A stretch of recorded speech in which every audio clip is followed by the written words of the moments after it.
Siri, play Black Sabbath Snowblind. Hello? Hello? Siri, play War Pigs. Siri, play Black Sabbath War Pigs. Come on, this thing is broken. Siri, play Black Sabbath. Damn it, Apple sucks.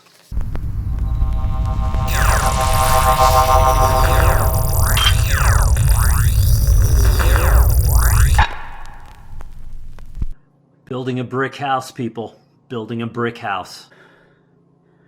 Always printing. These you might recognize from the blog post I did earlier today, but this was in color. But I'm making these printouts. This is just on a super cheap thermal printer that I have. These will be turned into letters to certain people that I correspond with through the mail only. So these will have writing. Maybe I'll show you when I'm done. That is ecstasy. Just kidding. It's turmeric. My wife forgot to take it. This is the camera I'm about to use. Those are my bikes in the middle of the living room. Don't hate me. Hey, what's happening? I got to turn my phone on here, otherwise I'm completely lost. I've got a, what is this? I've got it, oh no, you know what? I don't have it. Hang on, hold the phone. This is an impromptu Q&A. But what I'm looking for, there is what I'm looking for. Just for fun, I am gonna, come on now. I don't want narrow, I want action. And that's not good. Maybe ultra? Ultra. Yeah, I'll do ultra. It looks exactly the same. Like it doesn't change anything. Not super in love with the, well, I should take that back. The Insta-Go 360 is pretty decent. And I've been using it now. I broke the first one. It flew off my helmet on riding down the road on the motorcycle and shattered into a million pieces. I bought another one, and it's okay. It's kind of buggy, and the sound is terrible when the camera's facing away from you, and it picks up wind noise like crazy. So I'm thinking about getting a DJI Pocket 3, unless the Pocket 4 comes out before I try to buy the Pocket 3. This is an impromptu Q&A. And the reason I'm doing this Q&A today, I should be doing something else. I should be redoing, and I will later today, I just postponed it a couple hours, the Antarctica book that I used for the film that I made in Eindhoven, which you haven't seen yet, which will be coming out. There is a little bit of a demand for me to make that book public, and the book that I produced for that film was draft 1, was version 1. It is not ready to go to consumer. And there's a couple of things that are complicating this for me, and this is an important lesson for all of you. Actually, today's Q&A is a lot about lessons for all of you. There's some really good teaching moments that have happened as of late, and it's what prompted me to want to do this film in the first place. There's always draft version 1 when I do a book, and then 2, and then 3, and then 4, and I refine it until I get it where I want. It's rare that I put together a book these days with any sort of public-facing aspect to it, because I don't really have time to put the work in to make the work that would make it interesting to be a public-facing thing. So when you look at the Antarctica trip, I was in Antarctica for whatever, 8 days or 10 days. Let's say on the outset it was 10 days. When you go there, you're limited in terms of where you can go, how you can move around, obviously and thankfully, because otherwise it would be trashed. And so when I look at the Antarctica work, what the hell's going on with my collar? Some of the pictures I like, and I go, okay, this really feels like a me picture, but most of that work looks like the work that you've seen 100 times from other people. It's not that I was able to get some sort of freakish access. And by the way, I am in no way diminishing that trip. It was spectacular, and if I could go back tomorrow, I would go back tomorrow. I've said that many times.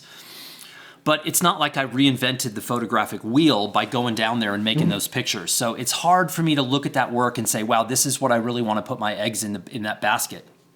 However, there are aspects of the book I really like, and the parts of it that need to be redesigned, I sort of knew they needed to be redesigned when I made the first version, but I was in such a hurry that I just had to get it done. There are spreads with my journal and some illustrations, and they just don't work at all, so I need to take those out and replace them. And it's basically a portfolio book. It is not some grand narrative. It is just basically saying, okay, these are some of the best images.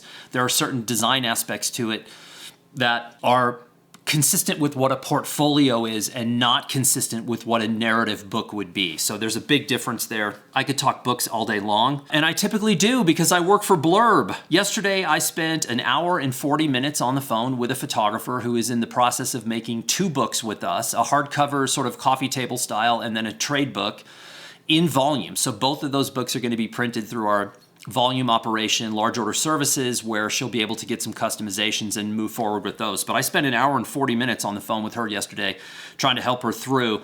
And we talked about, I helped her with edit, I helped her with sequence, I helped her choose materials.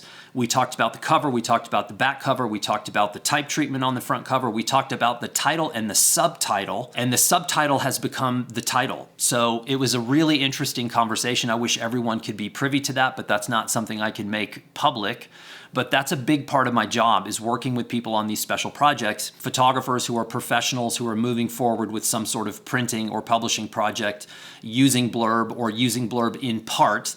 And it's a big part of my job. And that doesn't get cataloged or tracked, or, I don't go into some app afterwards and program in the fact that I spent an hour and 40 minutes with one person yesterday. And that was just one of the people that I spoke to yesterday. And I saw people in person yesterday. Not that I wanted to see people in person. I was on my motorcycle dropping something off, and you can't go anywhere in Santa Fe and not see somebody you know. So it is, it's tricky. You have to balance it out. Tons of new stuff in the journal. Loving this thing. Not loving as much the fabric that's on the cover because I'm a pig. By the way, you know what I love about my wife? I love the absolute unpredictability of my wife. This morning, I got up typically when I normally do. It was around 6. And I went out made my coffee, went out on the patio to read. And I am now taking the Nikon and the 180 to 600 all the time because of something that happened a couple of days ago where this hawk almost landed on my head. And I should have known it was coming because these other songbirds gave me a warning, and I was reading a book and didn't think anything of it, and then this hawk literally didn't see me and came down, almost landed on me. I was like, it'd probably be a good idea to have my camera. And so this morning, every day I'm now shooting. The hummingbirds are crazy, the hawks are coming in. I saw a bird yesterday that looked like the American flag. I was like, I don't even know what this is, I'm just blazing away. But I get up, I have my coffee, I go out on the patio, I'm reading, I'm banging away some pics, and my wife is like, in the morning, it's like Zombieville. It is The Walking Dead in the morning, so you just never know what you're gonna get. So I just hear this unbelievable commotion coming from the kitchen, and I'm thinking, that's not good, because whatever's happening, I will have to clean up. That's the reality. And she hasn't even had her coffee yet, so she turns around, her hair's going like this, one eye's open, one eye's closed, and she's like, I made you a plum tart. A plum tart. Like, where did that come from? Did I ask for a plum tart? No. Have we ever in our lives, in 28 years together, have we ever spoken about a plum tart? No. And yet there's a plum tart now on the counter. So, and I'm sure I have to go. I don't even want to see the kitchen. Probably terrifying. What's going on in there? Okay, this is a Q&A. By the way, if I'm doing this all the time, it is not for nefarious reasons. It is because I have allergies and my face feels like I want to itch it off. And particularly my right nostril, for some reason, more than the left, it's the right. The right nostril requires itching almost on a nonstop basis. I am not on drugs. I've never done a drug that you would do that way and have no interest in drugs you would do that way. Speaking of people on drugs, do not let any political party convince you that things are terrible. I don't get this. When I look around at our culture and society right now, when I look at things like the economy, does it need improvement? Yes. Did we have a couple of volatile days in the market this week? Yes, we did. Were those caused by speculators? Potentially, in part, but there were also some economic indicators that caused that instability. But overall, things in the country are really good. When I look around, I'm talking to people of every kind of demographic and socioeconomic level, and people are doing fine. I don't know what it is about selling the disaster and the demise of America, but it seems to be like a political calling card now. And I think for the most part, it's total bullshit that's meant to make you think that everything is bad. It's not. Most things are actually really good right now. Jesus Cristo, except for American healthcare. I'm waiting to get the ding for my MRIs. And it's not going to be pretty. And I have insurance, and you know that you're still going to get dinged, and they're going to try to double charge me. I know this for a fact. They're going to try to double charge me, and then you're going to have to get on the phone, and you're going to spend hours like trying to back out of this because that's just American healthcare. It's bad. So things need to improve with our systems. But overall, things are pretty darn good. Speaking of my MRIs, C5, C6, C7, not so good in Uncle Dano. Yes, my back has a giant curve in the middle of it, but I think that's been around for probably 30 or 40 years. So I've come to live with that. It is a little house of cards like, so I have to be careful. But the neck is the real issue, and I finally got to the bottom of it. My doctor said to me a couple of things that I thought were pretty interesting. He said, "I can't believe how fast you've recovered. And this is not like a recovery where I'm going to get beyond this and it's going to be fixed. What's wrong with my neck, C5, 6, and 7, is a long-running thing.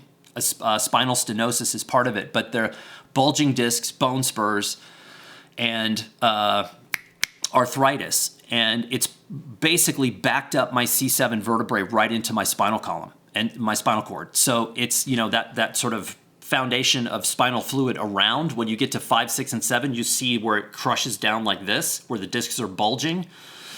And he said, look, this is the kind of thing where people come in and want to have their arm cut off because the pain is so bad. And I was like, that was me in Europe for a month when I this past trip to Europe where I went to the UK and Spain and all that.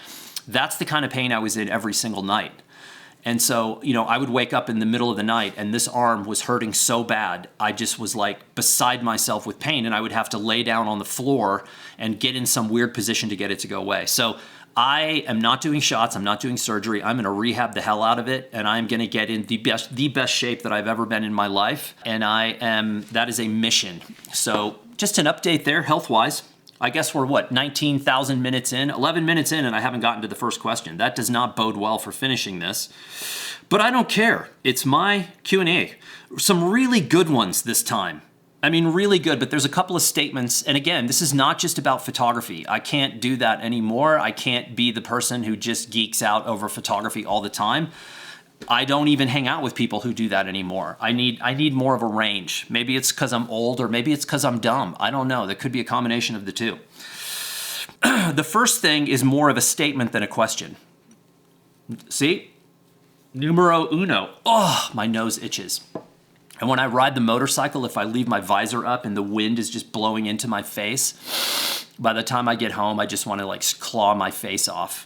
Haven't had allergies in decades, so I'm not sure where this is coming from, but whatever, it's minor. The first question is not a question, it's a statement, and that is I am gonna buy a new iPad 2024 iPad Pro 13-inch M4 chip. Now, I had no intention of buying this, and I didn't even think about it until the other day I had to go to Albuquerque, and I was right next to the Apple store, and I had to kill some time, and my wife was like, you want to go in the Apple store? And I was like, oh, okay, whatever. And I walked in, and they were right there. It was like a crack dealer. They were right there, and I was like, normally I wouldn't do this, but maybe I will. And I walked over, and I picked up the 13-inch iPad Pro, and it is like lighter than my iPhone. I was like, holy cow, and the screen is massive, and the pen is unbelievable, and yes, I know that iOS is not perfect. 18 is out this week, I think. It's not going to be perfect. It's not a laptop. I'm not saying it is. I'm not saying it's ever going to replace the laptop. Blurb has kindly provided me with a MacBook Pro. But here's the thing. Of all the Apple products I've ever had in my entire lifetime, and that is a lot, going way, way, way back, there's a lot of products there. By far, the best product I have ever had, and it is not even close, is my iPad, which is 10 years old. I intended to have it here in the film, but I accidentally left it in the bedroom, and I'm too lazy to go get it. It's 10 years old. I use it every single day. Every single day that I'm home, I use the iPad. And it has a case on it. At the time, nobody made like a super lightweight case, so the case weighs more than the iPad, and the thing is a boat anchor. You combine that iPad with the case, it weighs 50 pounds. So I don't ever travel with this thing. It was the first device where the pen really, I was like, this is fantastic for me. The pen is something I absolutely love. I love touchscreens. I can believe. The rest of the computer world has gone touchscreens on laptops. Apple won't do that because they're trying to sustain two environments with the iPad and the MacBook Pros or the MacBooks, Airs and laptops. They don't want to cannibalize one over the other. But the second you use something with a touchscreen that has a keyboard capability, for me, it's crazy how fast it cements itself into your mental process. Because when I use my iPad with the touchscreen and the keyboard, the second I go back to my MacBook Pro, I start tapping the monitor.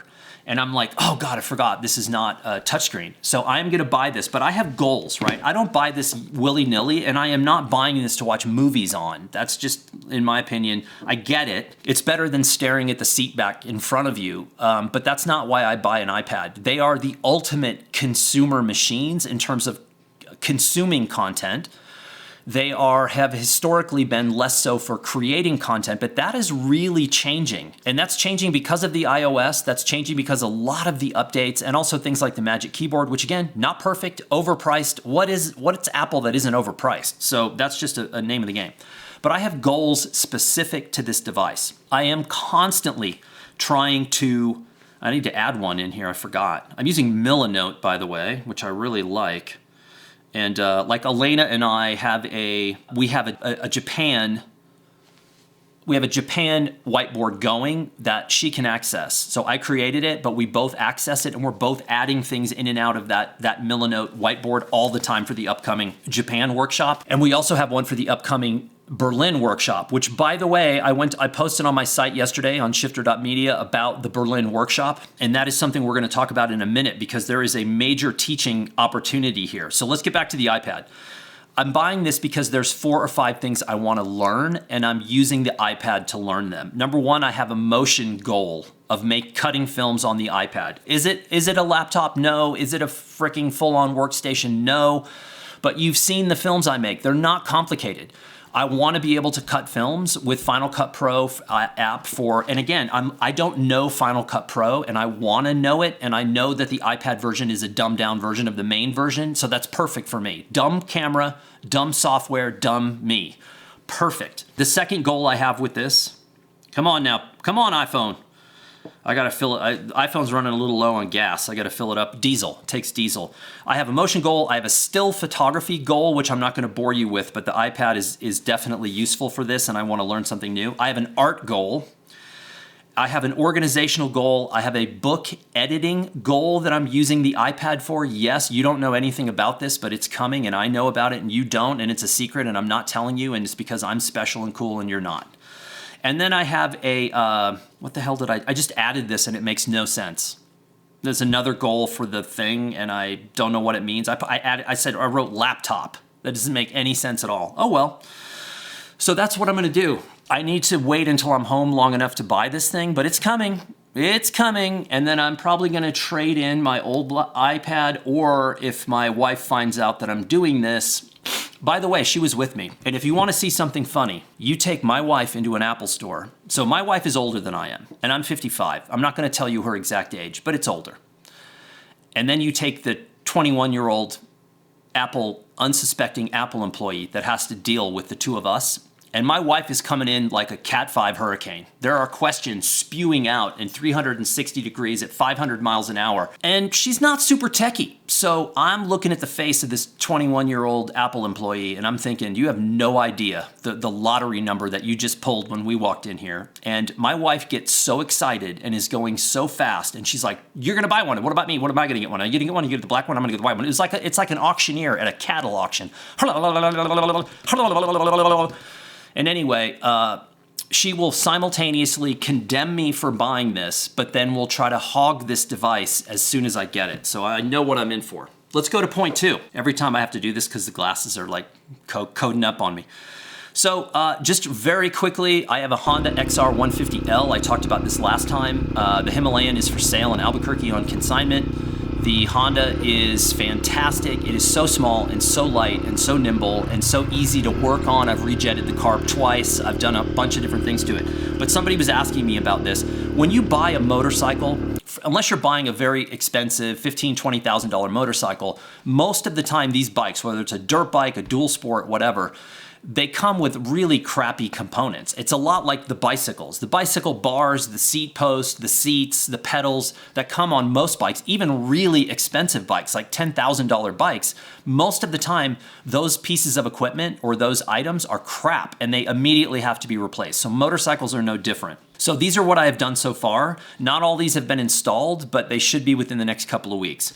New tires, new handlebars with risers, new hand guards, a Tusk folding shift lever. I added luggage, also Tusk. I rejetted the carb twice. I added a Yoshimura pipe, which definitely opens it up a lot, makes the bike quite a bit louder, which is actually good because drivers can hear you. Before with the stock pipe, it's so quiet that even people in parking lots were walking out right in front of me because they couldn't hear the motorcycle. So this is actually a safety thing, but also at 7,000 feet, it opens up the exhaust of the bike.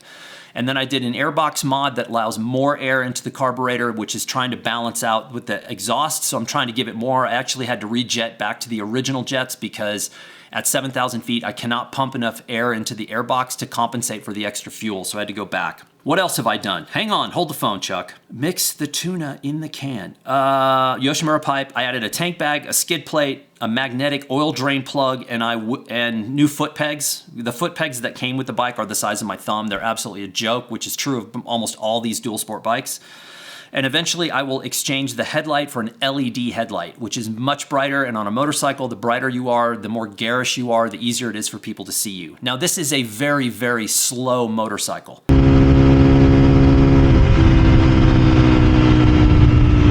Woohoo! 60. I hit 60 miles an hour the other day, downhill with a tailwind with nothing on the bike, and I could barely hit 60 miles an hour. So if I load the bike up with the luggage, water, fuel, my fly rods, and I head up north to go into the backcountry, I'm guessing maybe on some of these hills I'll be doing 45 miles an hour, which is great because it makes you take the smallest road possible. Instead of saying, oh, well, I just want to get there. I just want to get there. I just want to get there. And driving 80 in a 55 because everybody else is driving 80. It's no fun, it's dangerous, and I told myself I would never do that. So this bike is very slow. You have to pull over for traffic if people are coming up behind you. I still do the same thing in the van. I was out all day Saturday working on a project, and I had to pull over nonstop because of all the assholes driving 85 and a 55, which is the bulk of out-of-state drivers. There are occasional New Mexican drivers who are just blazing, but for the most part, these are the out-of-state people who are here on a limited amount of time. They drive like they do at home in the big cities, and it just doesn't translate, and it makes everyone kind of resent the fact that they're here.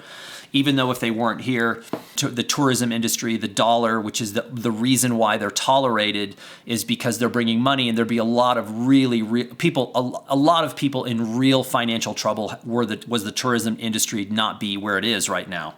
If that was correct English, I don't think that was even remotely close.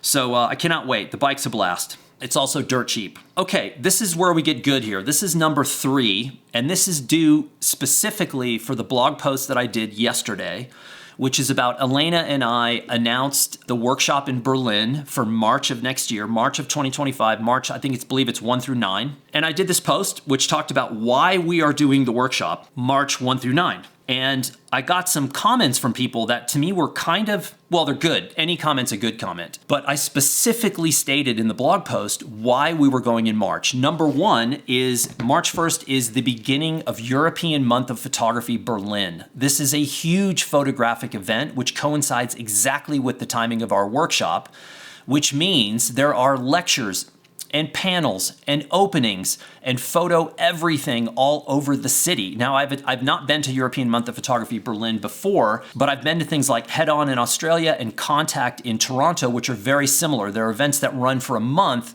but that first week or so are just overloaded with cool things. There's openings, gallery talks, panels, events, there's print things. It's fantastic. So when we're not diving into our own work and doing editing and critiquing and bookmaking, we have all of these other events happening in Berlin at the same time. That is huge. This is an adult event. This is an adult photographic event. This is not social media bullshit. This is a real event. This is like going to the Palm Springs Festival. This is like going to Head On. This is like going to Contact. These are real photographers doing real projects. You have editors, agents, art buyers, publishers, gallerists, curators that are there. Once you get your teeth into an event like this, there is no social media bullshit anymore because you realize it's bullshit. It's nonsense. It's just a bunch of typically geeky dudes geeking out over photography. It's not interesting. It's not YouTube photography channels. This is industry type things, and it's far, far better and more interesting and deeper than that. So that's just the peripheral. But there's another lesson to be learned here. And I knew, thankfully, my German friends were going to remind me of this. March, Berlin. It's winter. So December, January, February are the coldest months in Berlin. So March, you're starting to come out of it. You could have highs in the 40s, highs in the 30s. The days are short. It could be rainy, cloudy, dark. That is exactly why we wanted to go to Berlin in winter. I don't want Berlin in summer. I don't want it. I don't want summer. I will take winter over summer any day when it comes to photography and workshops. I want the darkness. I want the rain. I want the clouds. I want the cold. The book that I have designed in my head, and this is the teaching moment, the book in my head is built specifically for those ingredients. And this is the lesson. You build and you shoot for what is there. You don't dream about what it could be if you were there at another time. You go because when you're on assignment and you're working as a photographer, you don't get to pick and choose. If the assignment comes for Berlin in March, you go to Berlin in March and you work. If that means fewer people on the street, for me, that's awesome. The fewer people there are, the better. I just need one. That's all I need in a frame is one person to satisfy my human need. I like sparse. I like that distant spacing. I like minimalism, all of that stuff, because the book and the ingredients that I have already picked out for Berlin, which actually is going to be the exact same set of ingredients for Japan. You have not seen this before. You've not seen a book like this from me before. I have only seen one book like this from one of my favorite creators, and it was done 10 years ago. This is a combination of ingredients that is very strange. It will not look like a classic photo book. I have no interest in a classic photo book. So I am building, and here's the thing, Japan will be in September. So we're at the edge of summer, beginning of fall. It could be pouring rain. It could be monsoonish season, typhoon season in Japan. Awesome. But I also know in Japan, I'm gonna have a lot more tourism, a lot more people. That is the story for me. When I look at Japan, and again, I'm teaching, so it's not like I'm going there for 2 weeks by myself just to photograph. I'm teaching, so all of what I'm telling you falls down the wayside because my goals and my aspirations on these trips are way down the list compared to what my responsibilities are. But those two books will be designed the same, but Japan is very different in terms of how those images will look, and I already know how those images are gonna look and how that book is, the design of that book is gonna look. I know what the typeface is. I know the type treatment. I know the design. Oh, hang on. Here she is again, just right in the middle. Does she know I was filming? Of course. Hi, doll. I'm in the middle of filming a video, so you're actually on the video right now. Oh, no. Yeah, oh no. You want me to call you when I'm done?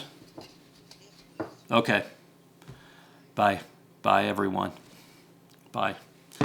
Yeah, so these books will be a set. And by the way, there is a giant umbrella story here that I'm also not going to tell you until it's done. I have an umbrella story, and then I have the individual stories. And the books will look the same. They will have the same page count, the same covers, the same paper, the same type treatment. The typefaces will be different, but it's all mapped out already in my head. So Berlin in winter, I cannot wait. It is not a negative that it's winter, it is a positive. It is a selling point. And the last thing I'm gonna say about this is a guy named Ian wrote me, somebody, Blurb's checking in here, I got a Slack thing I gotta check. So someone named Ian wrote and said, hey, I saw your Berlin listing and, I just don't think it's for me because I'm not a great photographer yet. If I was a great photographer, maybe I would go because I'm gonna be out of place. Ian, again, amazing question, amazing statement. Professionals take workshops. They do, because I live in Santa Fe, which is arguably the first or second largest photo workshop program in the United States. I see pros coming here all the time to take workshops, but they are, I would say, 10% of the student body, and they come to typically take classes that are much more business orientated. Like if you have a class on how to conduct celebrity portraiture and how to book those jobs, that will often attract pros. But for the most part, workshop students are consumer and prosumer level people who want to get better, and they want direct feedback from people who actually know what they're doing. So that you are the perfect workshop student. These workshops, I don't know anyone who teaches workshops that are filled with nothing but professional photographers. The only people that would come to mind would be someone like an agent, an art buyer, a curator, a gallerist, somebody who is teaching the business of photography that may attract professionals at that level. But for the most part, workshops are filled with people who are using iPhones. They're starting out. Then you have the intermediate people. Then you have like the sort of more refined workshop folks who are frequent customers of workshops, who are refining, but also getting feedback and refinement from the instructors. But here's the last thing. You often have the feedback from your fellow students, to me, is really awesome. That's one of the most exciting parts, is when we start doing group critiques and the fellow students chime in and say, hey, you should try this, or I like this, or I don't like this. So you're the perfect workshop student, whether you want to believe it or not. Okay, I'm burning through my time here, people, really fast. So let's, Jesus Christ, I get this question all the time. You guys are geeks, man. You're such geeks about this. It shouldn't matter at all. There's a fly on my hand. Flies bite before the storm, by the way. Are you still using the ZF? Good God. I'm telling you, it's always guys. It's 100%, 97.9% men sitting around geeking out over camera gear. I swear to God. Yes, I'm using the ZF, and I'm using the Z8, and I'm using the Fuji system. I have a Fuji system. I have a Nikon system. They are not going anywhere. I use all of them all the time, and I have this Insta360. Yes, I'm using it. The ZF is a full frame $1,800 camera that just kicks ass. It's so good. And the Z8 is like, every time I use the Z8, I'm like, I'm too dumb to use this camera. This camera is too smart for me. I need a training. I literally need to be locked in a room with someone at Nikon who teaches me how to actually use that, because the camera is capable of so much. I made pictures this morning that I can't freaking believe I made. And the Fuji stuff I use for filming all the time. This is on the XH2S. I have not made any changes. I don't have any plans to change systems or sell systems or whatever. I would love to make changes to see how many I can use it more, because my time is allotted in so many different ways that's not photography. So I would love to remedy that. But yes, you geeks out there, I am still using it. Gear questions. Oh my God, enough. Have I told you about my new iPad? Just kidding. All right, this could be like 5 or something. Do you ever let the story reveal itself? Now, there's a hidden message in this, and it's not good. That's a good question, but I understand that there could be 2 directions from which someone would ask this question. One of them is fine, and the other one is lazy. Sorry, tough love. You want a friend? Buy a dog. Okay. When someone asks me if I let the story reveal itself, my first thought is not a good thought. My first thought is, that's a cop-out. That's an escape for not having a story in the first place, right? Because a story is going to require you to think, to come up with something unique, to do your research, to put your time in, blah, blah, blah, blah, blah. And a lot of people by this time, you're asking me if I'm still using a Nikon Zf. You're like, I don't really want to go that deep into it, man. I just do random stuff, and I just want to talk about camera gear. So no, I typically do not let the story reveal itself unless something dramatically different happens than what my expectation is. So typically I will go in and I will have a story idea, and I will focus on that story idea. It's always going to ebb and morph and shift as you go, but that narrative of the story is whatever. Take, whatever, something on the border, right? You go down there, you have a pretty good idea in your head of what the story's going to be. If some right turn happens, of course you have to follow the narrative of that story, but you're still on your story.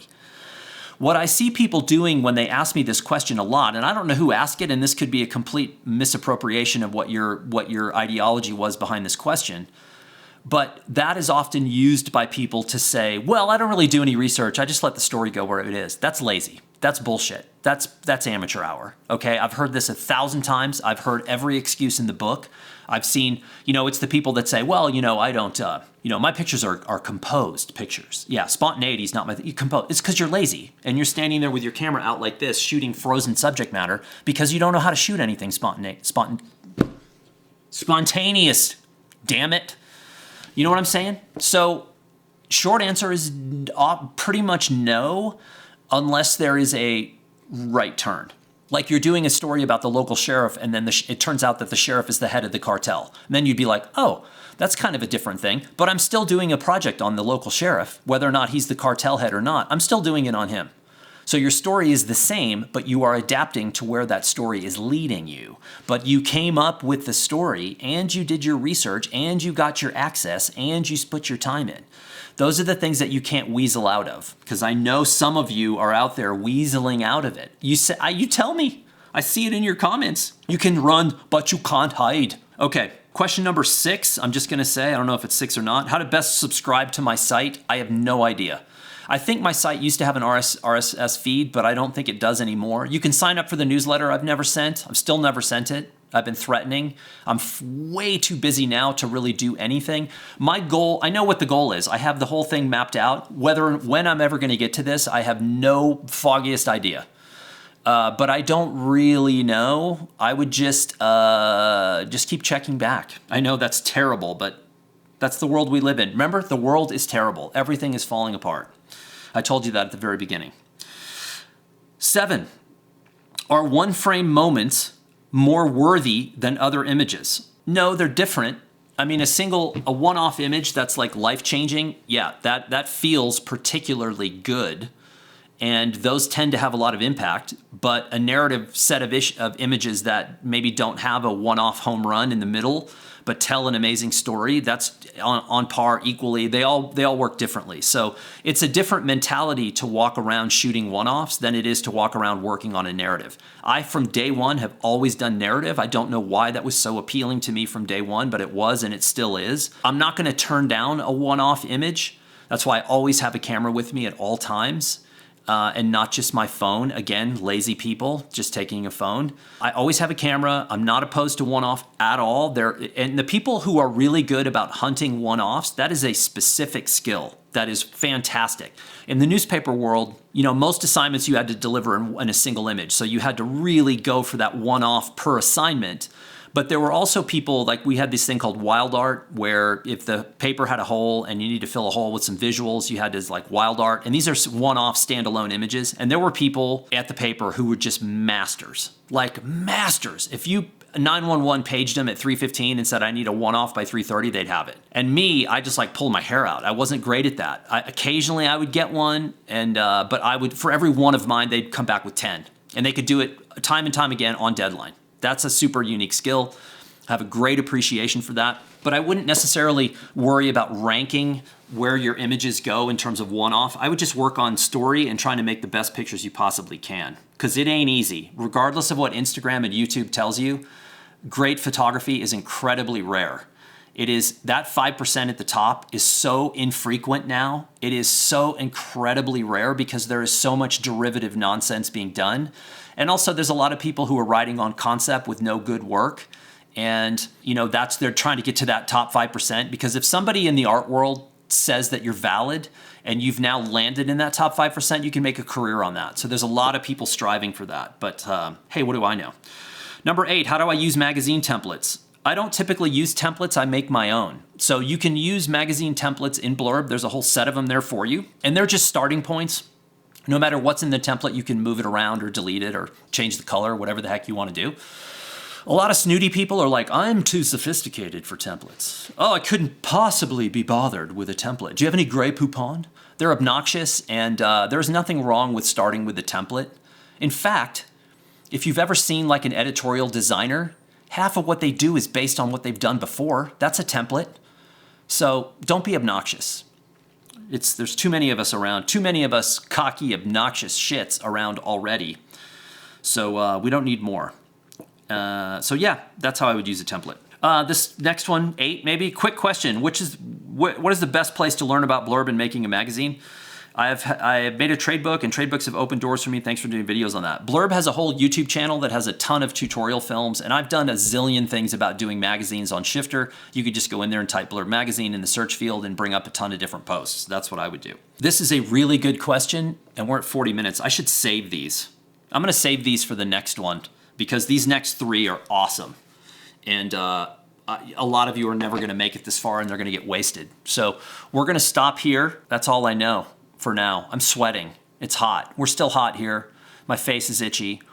And I got to go eat a plum tart.